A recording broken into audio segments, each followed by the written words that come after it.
voters, incumbents, both Republicans and Democrats, feeling voter frustration. We're continuing our candidate discussions with two major party candidates in Iowa's 4th U.S. Congressional District, incumbent Republican Tom Latham and Democratic challenger Bill Mask, on this edition of Iowa Press. Funding for Iowa Press was provided by Friends, the Iowa Public Television Foundation, the Iowa Bankers Association for personal, business, and commercial needs. Iowa banks help Iowans reach their financial goals. On statewide Iowa Public Television, this is the Friday, September 17th edition of Iowa Press. Here is Dean Borg. November's general election, now just a little more than 6 weeks away, is the much-anticipated midterm test. Midterm referring to the president being 2 years into his first term, and the election being a barometer of how voters are rating the president, and that's in his party. In this election cycle, voters' moods seem to be, though, poised for somewhat harsh evaluations of incumbents in both parties. Iowans are electing U.S. Senator and all 5 congressional representatives, too. In Iowa's 4th Congressional District, stretching across 28 counties from the Minnesota border in north-central Iowa, as you see there, extending extreme northeastern Iowa down south through central and south-central Iowa. The 4th District, incumbent there is Ames Republican Tom Latham. That's a position he's held for the past 16 years. Truro Democrat Bill Mask wants to make this Latham's last term.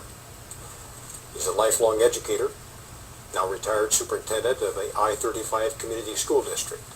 Gentlemen, welcome to Iowa Press. Thank you, Dean. Thanks, Dean. And I think you know the two people across the table because they've been covering your campaign.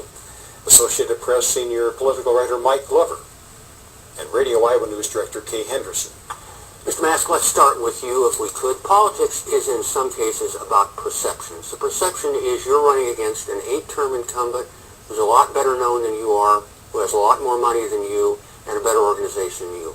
Make a case for realistically ousting Tom Latham. Well, thank you, Mike, and thank you, Kay and Dean. It's a pleasure to be here. My whole purpose for running is based on my devotion to public service. And I want to bring honor to the people of the 4th Congressional District and to Iowa.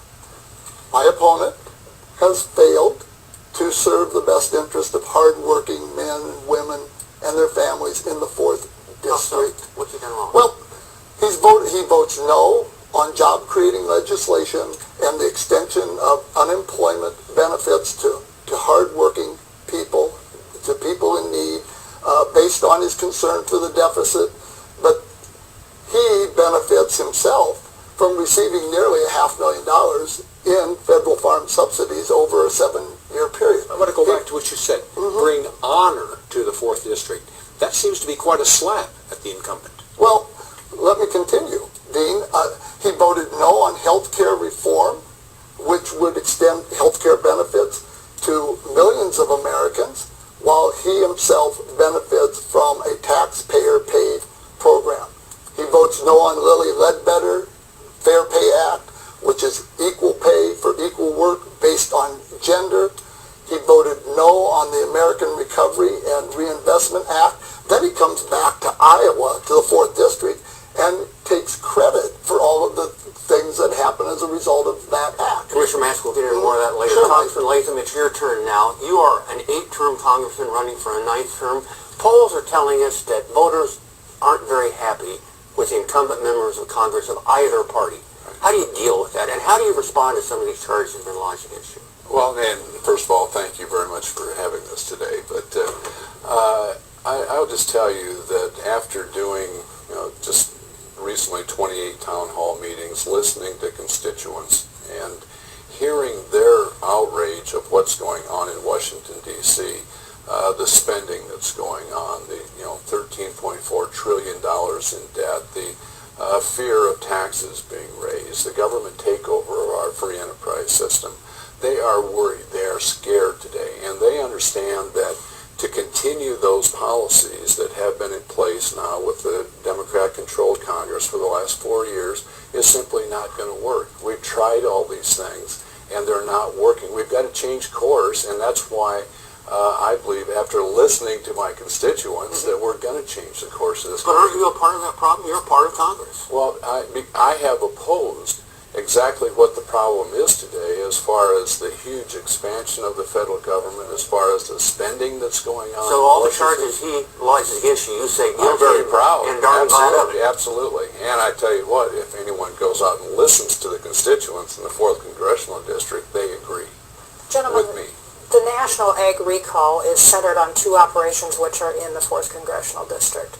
I want to ask you first what the federal response should be to that. Congressman Latham? Well, they should enforce the law. There should have been inspectors there. They should have been doing their job. And unfortunately, they haven't been. As far as regulations are already in place that would have caught this if, in fact, the USDA had told FDA that about what was going on. FDA has dropped the ball, but the regulations are there. It's a matter of enforcement, of holding people accountable, and that simply is, obviously we're the number 1 egg producing state in the country, almost double Ohio, and it's something that's very destructive, and as far as our whole ag economy, to have those kind of problems in place. Congressman Mask, what should the federal response be? Do you agree that regulations are in place to deal with this problem? Well, my opponent said a number of things. First off, he's right. There's a lot of outrage out there amongst the constituents. I have been out in amongst the 4th Congressional District for 10 months now, continuously talking with people, and they're upset. It's at the fact that deregulation occurred under the Republican-led Congress and under the Bush administration. They're upset at all of the tax breaks that have been extended to the wealthy and to corporate America that allows them to take jobs out of this country and that allows them to the sweetheart deals, so to speak, for the oil companies. They're upset that things aren't being done to protect consumers and protect the American people. And so that plays right into the egg situation because it was a matter of not having enough regulations, enough oversight, and not having the government employees in place. So more that was needed to ensure that those regulations were enforced. In the gubernatorial race in Iowa, Republican Terry Branstad has blasted Democrat Chet Culver because of contributions to Democrats from the DeCoster family. The DeCoster family is in that district operating. Have either of you accepted contributions from the DeCoster family? No, unlike my opponent, I'm relatively new to the electoral politics. I am affiliated with the Democratic Party, but my contributions come from individuals. Congressman Latham, let's start with you. There's a tax cut bill before Congress extending the Bush tax cuts. President Obama wants to extend the Bush tax cuts for middle-income and low-income voters, but not for high-income voters. Where are you on that? Well, there's no bill yet, Mike, but no, I don't think in the middle of a recession, very difficult times that we're going through, that we should raise taxes on anyone at this point, especially the people who create the jobs. And many of those people are small businesses who take their income as personal. They get into this bracket, and they're not, this may be 1 year out of 3 or 4, and that's my background. I came from a family small business. I've actually had to go out and create jobs and work to grow a business. And this is exactly the wrong policy to have, especially when we're trying to create jobs to get the economy going, is to raise taxes on people who would But if do your exactly choice, what we want them to. if your choice is to vote for a middle class tax cut or no tax cut at all, what would you do? I just think it's wrong to raise taxes on anyone in the middle of So you vote against the whole thing if your choice is there's no bill out there, Mike, so we don't know what's going to happen, but I just think it's the wrong policy. There will be a bill. Mr. Master, There what's will your be a bill. position? There will be a movement to do something about those Bush tax cuts, and what needs to happen is the tax cuts need to stay in place for lower and middle class folks.